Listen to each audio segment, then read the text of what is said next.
여러분 제가 지난주가 우리 26년도 첫 주일인데요. 제가 이 자리에 없었죠. 주일 오전 예배 어, 동기 목사님이 신년 말씀 사경회 첫 순서를 맡아달라고 부탁을 하셔서 우리 지방에 있는 사랑스러워가는 교회에 가서 오전 말씀을 전하고 왔습니다.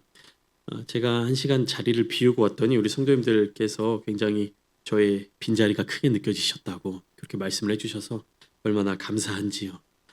근데 제가 꼭 뭐 담임 목사라서가 아니라 제가 이 자리에서 말씀을 나누면서 함께 주일에 예배를 나눌 때에도 우리 성도님들 한 분 한 분 자리에 계시지 않으면요, 제가 그렇게 빈자리를 크게 느낍니다.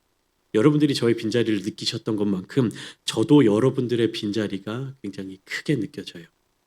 뭐 교회가 뭐 작고 한눈에 들어와서가 아니라 우리 성도님들 주일에 혹은 주중 예배 때 자리에 계시지 않으면 무슨 일이 있으신가, 몸이 좋지 않으신가 걱정되는 마음, 그리고 여러분들의 그 빈자리가 굉장히 큽니다. 나는 뭐 여기 모여 있는 성도들 중에 한 사람이지, 많은 사람들 중에 그냥 자리를 채우는 한 사람이지라고 생각하실지 모르겠지만 제가 말씀을 전하면서 꼭 그 자리에 계셔야 할 분이 안 계시면요, 굉장히 큰 공백이 느껴집니다. 저는 이제 처음 이제 말씀을 전하면서 지정석처럼 앉지 마시라고 부탁을 드렸는데 어느 순간 지정석처럼 딱 그 자리에 앉아 계시는 거예요. 1년 넘게 다 그 자리에 계시는 거예요. 그러면 주일날 딱 제가 여기 없으면 이 자리가 비어 있으면 누가 안 오셨구나. 저 자리가 비어 있으면 누가 아직 안 오셨구나. 이게 너무 한눈에 보이니까 더 그래요. 그래서 성경책도 항상 예배 끝나면 뒤에 가서 정리해 달라고 부탁을 드린 이유가, 우리가 누구만 앞에 앉고 누구는 뭐 이 자리에 앉고 누구는 뭐 에어컨이 잘 쐬어지는 자리에 앉고 이렇게 지정석처럼 앉게 되면 누군가 내가 그다음 그 자리에 앉기가 되게 미안해지고 민망해지고 막 그러잖아요. 그래서 항상 뭐 자리에 성경책 두지 마시고 꼭 정리해 주세요. 개인 물품은 최대한 자리에 두지 않도록 해주세요. 부탁을 드린 이유가, 이 자리는 꼭 그분이 앉아야만 될 것 같은 자리라서 내가 막 못 앉게 되는 거예요. 그러니까 어때요? 1년 동안 1년 넘게 이 자리에서 여러분들을 보아온 저는 그곳이 딱 비면 누가 또 못 나오셨구나. 누가 또 늦으시는구나. 더 크게 느껴지는 거예요. 그래서 2026년 한 해의 표어와 또 계속해서 우리가 교회의 본질이 무엇인지를 찾고 그 본질을 회복해 나가자라고 하는 것에 있어서 이 거룩한 성도의 관계성이 굉장히 핵심이다라는 것을 함께 말씀드리고 싶어서 이렇게 서두를 뗐습니다. 사진을 한번 보여주시면요, 우리가 초대교회 이야기하는데 과연 초대교회의 모습은 어땠을까? 여러분, 우리가 이렇게 크게 두 가지 장면이 나타나고 있습니다. 첫 번째 장면은 비어 있지만 교회의 예배당 모습입니다. 앞에 무대가 있고요, 강단이 있고요, 십자가가 있고, 그다음에 성도님들, 회중들이 앉을 수 있는 의자들이 세팅되어 있습니다. 그러니까 공간적인 의미의 교회인 것이죠. 그리고 두 번째 사진은 무엇입니까? 제가 AI로 만든 생성한 사진인데 실제로 찍은 사진이 아니에요. 그 AI가 만들어준 사진이에요. 되게 그럴듯하죠. 어떤 모습입니까? 사람들이 식탁에 모여 앉아서 빵을 떼고 뭐 이렇게 잔을 마시는 그러한 장면이에요. 그래서 이 식탁의 자리가 있고요. 또 교회 건물이 있어요. 우리가 교회라고 이야기하면 보통 무엇이 먼저 떠오릅니까? 대개는 교회 건물을 떠올립니다. 왜냐하면 우리가 무슨 교회, 아름다운 창대교회, 무슨 교회라고 얘기하면 그 교회 건물에 크게 간판으로 이름을 딱 새겨 넣었기 때문에 교회라고 하면 그 건물을 떠올리기가 쉽습니다. 비슷한 개념으로, 이게 똑같은 개념은 아닙니다. 우리가 뭐 예를 들면 앞에 있는 서해라고 이름이 딱 있잖아요. 장서해라고 하면 서해의 외모도 있지만 본질은 뭡니까? 서해 안에 있는 인격, 성격, 그 내면에 있는 모습이잖아요. 외모만 보고 우리가 자녀들을 이름으로 부르지 않잖아요. 그러니까 교회도 그 담고 있는 그릇과 더불어서 그 안에 본질이 무엇이냐, 그 안에 담겨져 있는 본질이 무엇이냐라는 것을 우리가 발견해 낼 수 있다라는 거예요. 근데 우리가 교회 어디 있어요? 어디 교회 다니세요? 어디로 교회 나가세요? 막 이렇게 얘기하다 보니까 장소적인 개념, 공간적인 개념으로 교회를 생각하기가 쉽다는 것입니다. 그러나 성경이 이야기하는 교회는요, 장소보다 먼저 무엇이 시작되었느냐? 사람이 먼저다. 익숙한 말이에요. 사람이 먼저다. 예, 장소보다 사람이 먼저이고요. 더 정확하게 말하면 교회는 하나님께 부르심을 입은 사람들의 모임입니다. 사람들인데 어떤 사람들이라고요? 하나님께 부르심을 입은, 하나님께서 불러주신, 그리고 하나님의 그 부르심의 자리 가운데 순종하여 나온 사람들의 모임이 바로 교회입니다. 그렇기 때문에 교회는요, 하나님께 붙들린 사람들의 모임이 되는 것이에요. 그래서 제가 2026년 교회 표를 말씀드리면서 교회 본질을 회복하자라고 하면서 교회 본질 5가지를 말씀드렸어요. 오늘은 그 첫 번째 에클레시아라고 하는 단어를 중심으로 교회가 무엇인지를 함께 나누어 보고자 합니다. 에클레시아는 있는 그대로 헬라어 단어를 해석해 보면요, 에클과 레시아가 합쳐진 합성어인데요, 밖으로 끄집어 내어지다라는 의미입니다. 바깥으로 끌려 나오다라는 그런 의미를 가지고 있어요. 이것을 조금 부드럽게 해석을 하면 부르심을 받았다, 누군가에 의해서 불려져 나왔다라는 의미입니다. 그러니까 에클레시아가 오늘날 이제 교회라고 번역되어 있는 헬라어 단어인데요, 그 원어의 뜻을 살펴보면 밖으로 불려져 나왔다라는 의미를 담고 있습니다. 그래서 우리는 이 단어 안에 담겨져 있는 교회의 본질을 회복하기를 소망합니다. 교회가요, 본질을 잃어버리면 더 화려해질 수는 있어도 교회가 생명력을 잃어갑니다. 겉으로 드러나 보이는 모습이 멋있어지고 그럴듯해 보이지만 그 안에 교회가 해야 할 사명을 붙들지 못하게 된다는 것이, 겉으로 드러나 보이는 모습은 부흥되는 것 같지만 그리스도의 향기는 점점점 사라져 버릴 수 있습니다. 그래서 오늘 우리는 시작점, 그 본질로 돌아가려고 합니다. 교회는 무엇이냐? 그 답은 이 에클레시아라는 단어를 통해서 다시 붙들어야 하는 것입니다. 여러분, 오늘 본문 말씀은 이렇게 이야기하고 있죠. 내가 이 반석 위에 내 교회를 세우리니. 제가 읽어드린 부분, 내가 이 반석 위에 내 교회를 세우리니. 여러분, 여기서 반복되는 단어 혹은 반복되는 게 있는데 무엇입니까? 예, 내가입니다. 내 교회. 누가 이 말씀을 하셨죠? 예수님이 말씀하셨어요. 그러면 내가는 누굽니까? 예수님이. 예수님께서 예수님의 교회를 세우셨다라고 분명하게 말씀하고 계시는 거예요. 그렇기 때문에 교회는요, 사람의 소유가 아닙니다. 목사의 교회도 아니고 누군가 리더의 교회도 아니고 교회를 개척한 분이 계시면 그 개척자의 소유도 아니고 오래 다닌 성도님들의 교회 소유도 아닙니다. 교회는 누구의 것입니까? 예수님의 것입니다. 교회도 예수님의 것, 그 교회에 속한 우리도 예수님의 것. 이 소유에 대한 개념을 우리가 다시금 정립을 해야 하는 것이에요. 그러니까 주인의식을 갖는 것, 교회를 사랑하는 것, 교회에 대한 책임을 지는 것은 또 다른 영역이지만 교회의 본질을 생각할 때 교회의 주인은 누구시다? 예수님이시다. 이것을 우리가 기억해야 하는 것입니다. 그러니까 본질을 회복한다라는 것은 무엇입니까? 내가 어떻게 지켜나가고 내가 어떻게 세워나가고 내가 어떻게 만들어가는, 사람의 능력으로 만들어져가는 교회를 세워가는 것이 아니라 예수님께서 세워주신 그 교회의 본질을 회복하는 것입니다. 그래서 교회의 중심을 잡고자 할 때 우리가 제일 먼저 해야 할 일은 다른 방법을 찾는 것이 아니라 예수님을 그 중심 가운데 다시 모시는 일이에요. 그리고 예수님을 중심으로 모시고 그 중심을 세우는 가장 분명한 일이 무엇이냐? 기도입니다.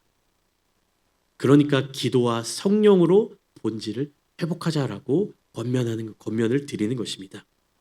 기도는 무엇이냐? 주님이 주인이심을 인정하는 행위입니다. 우리가 기도해야 하는 이유가 바로 여기에 있는 것이에요. 우리의 주인이, 이 교회의 주인이 예수님이십니다 라는 것을 고백하는 것이에요.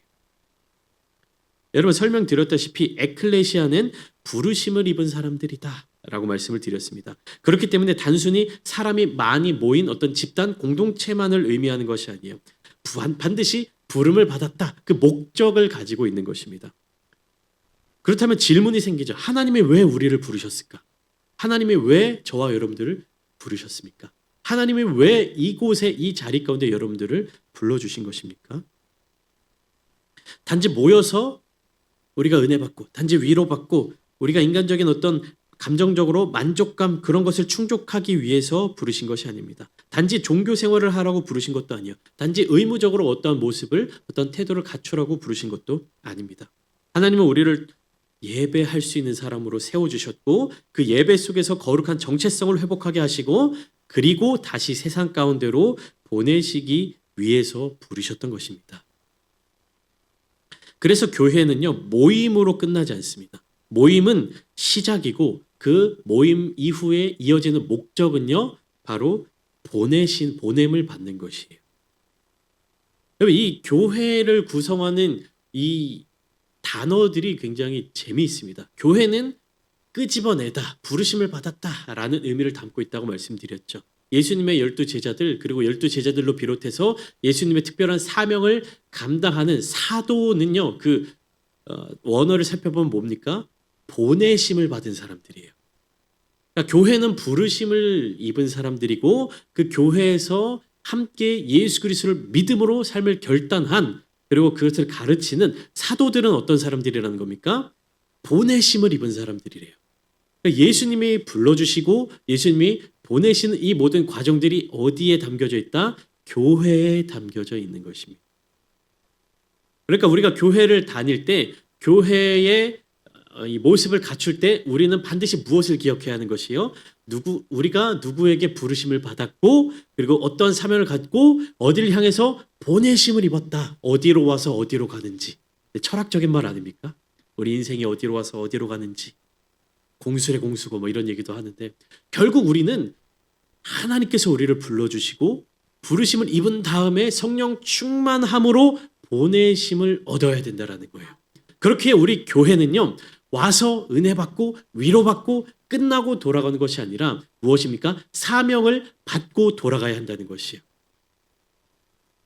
세상을 위로하는 자들로 세상의 그 복음을 전하는 자들로 거듭나야 하는 것입니다. 여기서 우리가 맨 처음 보았던 그 사진을 다시 한번 머릿속에 그려보면 좋겠습니다. 초대교회 모습을 떠올리면 어떤 그림이 그려지십니까? 비교했던 것처럼 넓은 예배당이 아닙니다. 좌석들이 쫙 깔려져 있는 그런 공간이 아닙니다. 화려한 강대상이 있는 곳이 아니었어요. 오히려 작은 가정집이었습니다. 좁은 골목을 지나서 들어간 집, 그 집 작은 공간에 식탁이 놓여져 있겠죠. 근데 그 식탁도 뭐 큰 식탁이겠습니까? 한 가족이 먹을 만한 그런 작은 식탁이었을 것입니다. 혹은 그런 식탁조차도 마련되어 있지 못한 집들도 있었을 것이요. 그럼 어떻게 합니까? 주변에 그 한 공간을 잡고 둘러 앉는 것이에요. 의자가 없을 때 그 당시에 유대인들은요 식사를 할 때 어떻게 먹었냐면 비스듬히 기대에 앉아서 식사를 했다는. 우리처럼 어떤 식탁과 의자가 딱 정갈하게 놓여져 있는 것이 아니라 어디든 기대고 편안하게 앉아서 그렇게 빵을 떼어 먹었던 그런 문화를 가지고 있었습니다. 그 모습을 상상해 보면 이렇게 둘러 앉아 있는데 누군가는 빵을 들고 사람들에게 나눠주려고 하고 있고요. 누군가는 마실 잔들을 준비합니다. 누군가는 아이를 품에 안고 있고 또 누군가는 연약한 사람들의 손을 붙잡아주고 있는 것이. 그들은 어떤 예배라고 하는 그런 의식을 보러 온 사람들이 아니라 서로의 얼굴을 마주보며 예수 그리스도를 나누는 사람들이었다는 것입니다. 사도행전 2장에 따르면 그들은 사도의 가르침을 받고 떡을 떼고 기도하기에 힘쓰고 서로의 필요를 돌아보고 집에서 떡을 떼며 기쁨과 순전한 마음으로 하나님을 찬미했다라고 기록하고 있습니다. 그 장면은 어떤 의식 혹은 행사라기보다는 삶 그 자체였던 것이죠. 오늘날 우리의 예배당의 이 풍경은 어떻습니까? 우리는 대부분 한 방향을 바라보고 있죠. 강대상을 바라보고 스크린을 바라보고 의자에 앉아서 앞을 향해 바라보고 예배를 드립니다. 그래서 일부러 고개를 돌리지 않는 한 여러분들 중에서는요 목사의 얼굴이나 혹은 다른 사람들의 뒤통수만 보고 돌아가시는 분들도 계실 거예요. 교회 와서 보는 게 다른 사람 뒷모습이에요. 저 사람 뒷머리가 좀 눌렸네. 빠마가 저쪽은 좀 덜 말렸네. 저쪽에 염색이 좀 안 된 곳이 있구나. 저기 뭐 머리카락이 떨어졌네. 뭐 이런 뒷모습만 보고 돌아가는 분들이 계신다니까요. 우리 서야 회원은 맨 앞에 앉아 있으니까 잘 보이죠.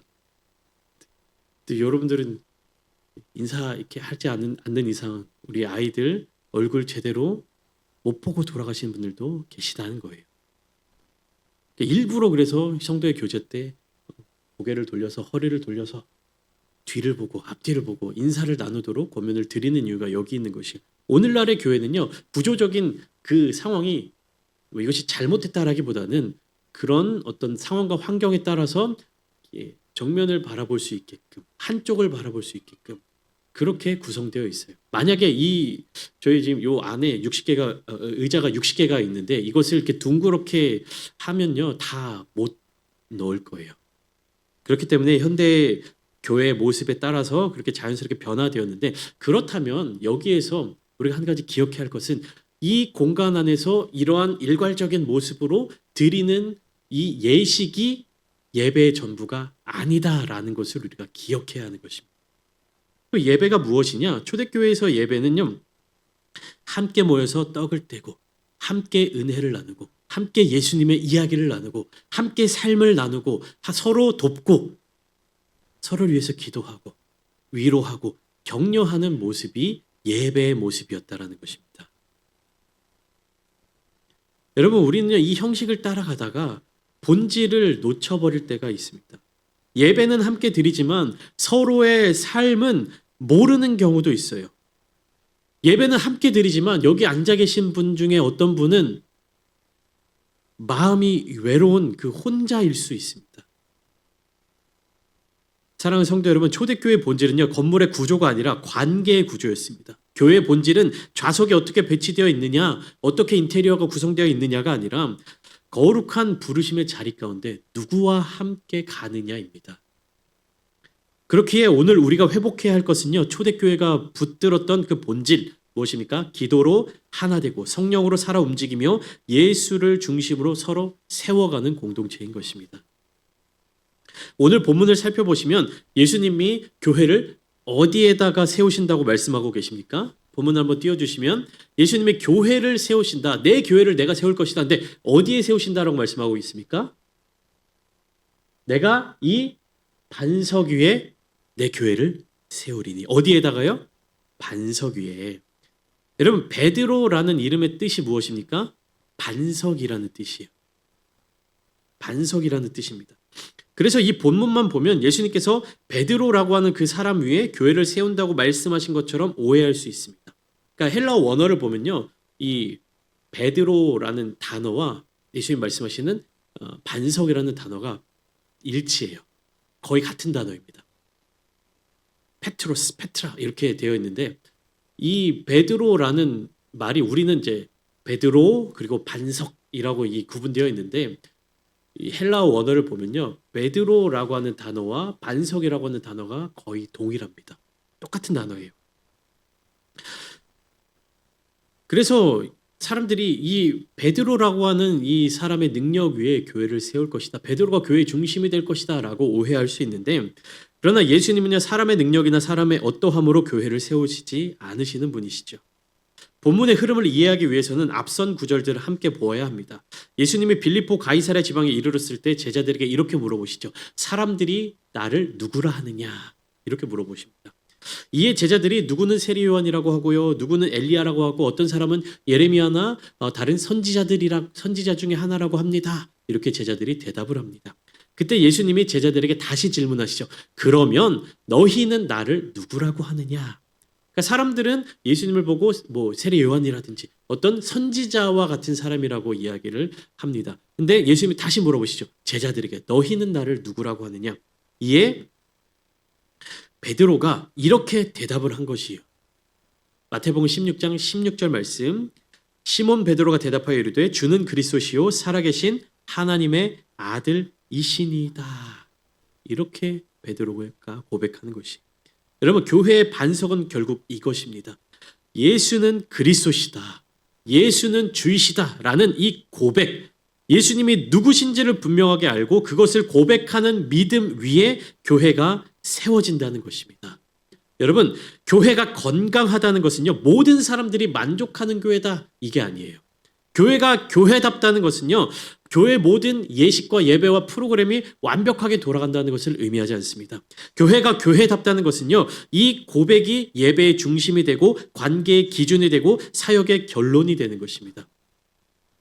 예수님이 우리의 삶의 중심이 되는 것이고요. 예수님이 우리 관계의 중심이 되시는 것이고요. 예수님이 이 교회의 주인이 되시는 거예요. 여러분, 우리가 사람들을 만나고 다니다 보면 미운 감정이 생길 수도 있고요. 뭐 밉다기보다는 서운한 감정, 섭섭한 감정이 생길 수도 있고요. 아쉬운 감정들이 생길 수 있습니다. 그러나 우리가 관계를 맺어가는 그 관계는 우리의 그런 감정의 어떠함으로 맺어가서는 안 되는 것입니다. 적어도 이 교회 안에서는, 그리고 예수님께서 머리 되시는 그 공동체 안에서는, 교회와 가정 안에서는 우리가 관계를 어떻게 세워가야 하는 것입니까? 예수님이 나의 주인님이시다. 예수님이 나의 주인이시다. 우리가 예수님을 닮아가는 사람들이다. 반드시 이러한 태도가 우리의 삶에 나타나야 하는 것이에요. 여러분, 이 고백이 우리 마음 가운데 있으면요, 교회는 늘 예수님께로 돌아올 수 있는 것입니다. 이 고백이 흐려지면 교회는 자신도 모르게 인간 중심적으로, 인본주의적으로 돌아갈 수밖에 없습니다. 우리가 예수님을 붙들고 살아갈 때 예수님은요, 교회의 미래를 우리의 실력에 맡기지 않으셨습니다. 그리고 운에 맡기지도 않으셨어요. 분명하게 예수님께서 머리가 되어주셨는데 이렇게 말씀하셨습니다. 음부의 권세가 이기지 못하리라. 교회는 그리스도의 몸이고 교회는 성령님께서 살리시는, 생명을 다하여 주시는 그러한 공동체입니다. 여러분, 사도행전 1장을 보면 제자들이 먼저 무엇을 합니까? 1장 14절 말씀을 보시면 여자들과 예수의 어머니 마리아와 예수의 아우들과 더불어 마음을 같이하여 오로지 기도에 힘쓰더라. 마음을 같이하여 오로지 기도에 힘썼다라고 이야기하고 있습니다. 그리고 사도행전 2장에 성령님께서 임재하시죠. 교회는 기도로 준비되고 성령으로 시작되고 그리고 성령으로 유지되는 것입니다. 그렇기 때문에 기도와 성령으로 본질을 회복하는 교회라는 이 표현은요, 단순히 어떤 구호가 아니라 교회가 정말로 생명을 가지고 이어져 나아가는 핵심이 되는 것입니다. 여러분, 초대교회의 모습은 건물에서 시작되지 않았다라고 말씀드렸죠. 에클레시아라는 단어 자체가 목적을 가지고 불러낸다라는 뜻을 가지고 있다고 말씀을 드렸습니다. 이 목적은 무엇을 위한 목적입니까? 예수님께서 기뻐하시는 관계와 공동체를 이루는 목적을 가지는 것이에요. 주일에 교회 모여서 예배드리고 한 주를 그냥 살아내는 것이 아니라 삶 속에서 우리는 교회의 모습을 이루어 가야 한다라는 것입니다. 가정에서, 직장에서, 그리고 학교에서 예수님을 닮은 모습을 갖추어야 하며 예수님의 사랑을 실천해야 하고 아름다운 관계를 이루어 가야 하는 것이에요. 여러분, 이 공간 안에서, 이 예배를 드리는 이 장소 안에서만 우리가 거룩한 모습, 아름다운 모습, 경건한 모습을 유지하는 것이 아니라 무엇입니까? 받은 은혜가 우리의 가정 가운데로 들어가야 해요. 가정 속에서도 성령님께서 인도해 주시는 언어, 성령님께서 인도해 주시는 행실, 성령님께서 주시는 그 마음을 가지고 가족들을 대해줘야 되는 것이에요. 이게 굉장히 어렵다라는 것을 처절하게 느끼고 있습니다. 자녀들이 점점 자라가면서 이 제 안에 있는 인간적인 이 태도들이 나오는 것을 계속해서 발견하게 됩니다. 아이들을 키울 때 내 뜻대로 내 마음대로 움직이지 않게 될 때, 그때 이제 불쑥불쑥 또 몸이 피곤할 때 나타나는 이런 모습들을 보면서 성령님이 우리 가정의 주인이 되어 주셔야 되는데, 예수님이 우리 가정의 주인이 되어 주셔야 되는데 라는 마음, 그 마음을 계속해서 붙잡게 됩니다. 여러분들의 가정 가운데 예수님이 주인으로 계십니까? 예수님을 닮은 모습으로 서로를 섬기고 계십니까? 여러분, 이 모습을 교회에서도 회복해야 하지만 여러분들의 가정 가운데서 이 모습이 회복되어지시기를 축복합니다. 그리고 이 모습은요, 가정뿐만 아니라 우리가 섬기고 있는 직장, 그리고 우리 자녀들이 다니고 있는 학교에서도 반드시 이어져야 한다는 것이에요. 교회에서만 거룩한 모습을 지키면 뭐합니까? 가정에서 혹은 학교에서 친구들을 만날 때, 직장에서 나를 괴롭히는 상사들 혹은 내 말을 더럽게 안 듣는 부하 직원들, 거기서 막 인간적인 내 성격이 나오고 인간적인 모습이 나오게 될 때 얼마나 주님께서 가슴 아파하시겠습니까? 주님을 닮아가야 하는 것입니다. 그 그럴 때 우리가 어디에 있든지 진정한 교회가 세워지는 줄 믿습니다. 결국에 우리가 예수님 중심으로 살아갈 때 우리의 관계와 사역의 열매가 달라진다는 것이죠. 우리가 모이는 목적은요, 사람을 많이 모으는 것이 아니에요. 여러분, 제가 성도님들 교회 한 번씩 이렇게 나오지 않을 때마다 얼마나 막 궁금하고 전화드리고 교회 나오셔야 한다. 근데 제가 아내랑도 이렇게 얘기하면서 도대체 목회자가 성도들의 삶의 자리 가운데 어느 정도까지 개입해야 하는가, 이 고민을 정말 많이 합니다. 교회에 나오는 것이 이렇게 어떻게 강제할 수 있는 것인가, 이게 되게 인간적인 고민들을 많이 하게 돼요. 이 부분을 제가 정말 주님 앞에 두고 계속해서 기도하고 있는데, 그러나 어떻습니까? 내가 목사로서 이 자리를 채우고 이 교회를 부흥시키고 이 교회를 더 크게 만들기 위해서 우리 성도님들 한 사람 한 사람 이 자리에 앉히려는 게 아니라 한 주간에 주일에 이 예배를 빠지면 어떻게 됩니까? 2주 동안 주님과 멀어질 수밖에 없어요. 일주일에 한 번이지만 결국에 오늘이 11일이죠. 그러면 지난 주일 3일부터 해가지고 4일부터 해가지고 오늘 예배를 빠지면 어떻습니까? 4일, 5일부터 다음 주 주일 18일까지 2주 동안의 시간 동안에 주님과 점점 멀어지는 그런 시간을 보낼 수밖에 없다는 것이. 그러니까 한 주 빠진다, 혹은 이 한 시간 빠진다, 하루 빠진다, 이 개념이 아니에요. 우리의 삶의 영역에서 예수님이 점점 뒤로 밀려나게 된다는 것입니다. 여러분, 우리 교회의 목적은요, 사람을 많이 모으고 성장하고 더 큰 교회가 되는 것이 아니라 무엇입니까? 예수님 중심으로 모이는 교회가 되어야 한다는 것입니다. 사람이 하고 싶은 일을 하는 것이 아니라 주님을 기쁘시게 해드리는 일을 해야 할 줄 믿습니다. 여러분, 우리가 맺어가는 이 교회 안에서의 관계는요, 사람과 사람 사이의 관계처럼 뭐 상처로 끝나거나 혹은 뭐 그런 인간적인 감정으로 그 관계를 이어가고 끝내고 우리가 결정하는 것이 아니라 예수님께서 우리에게 주신 그 복음처럼, 예수님께서 지셨던 그 십자가처럼 무겁게 우리가 먼저 회개하고 또한 용서를 구하고 또 용서하고 화해하는 관계로 이어져야 할 줄 믿습니다. 이 교회는요, 뭐 어떤 절차와 회의와 뭐 과정을 통해서 이루어져 가는 것 같지만 결국에는 얼마나 많은 사람들이 주님 앞에 무릎을 꿇느냐, 얼마나 많은 사람들이 주님 앞에 겸손하게 기도로 나가느냐로 결정되는 것입니다. 기도가 회복될 때, 성령이 역사해 주실 때 교회는 본질을 찾게 되는 것입니다. 사랑하는 성도 여러분, 말씀을 마무리하겠습니다. 교회는 무엇입니까? 교회는 예수님께서 세워주신 공동체입니다. 교회는 예수님에 대한 고백 위에 선 공동체입니다. 교회는 예수님께서 불러주시는 그 부르심에 응답하여서 예배를 드리고 예수님께서 보내시는 그 사명을 갖고 흩어지는 공동체입니다. 그렇게 교회는 무릎으로 부르심에 응답하고 기도로 열심을 다하고 성령으로 보내심을 살아내는 에클레시아입니다. 여러분, 이러한 모습으로 진정한 교회로 함께 세워가는 2026년을 보내고 싶으시지 않으십니까?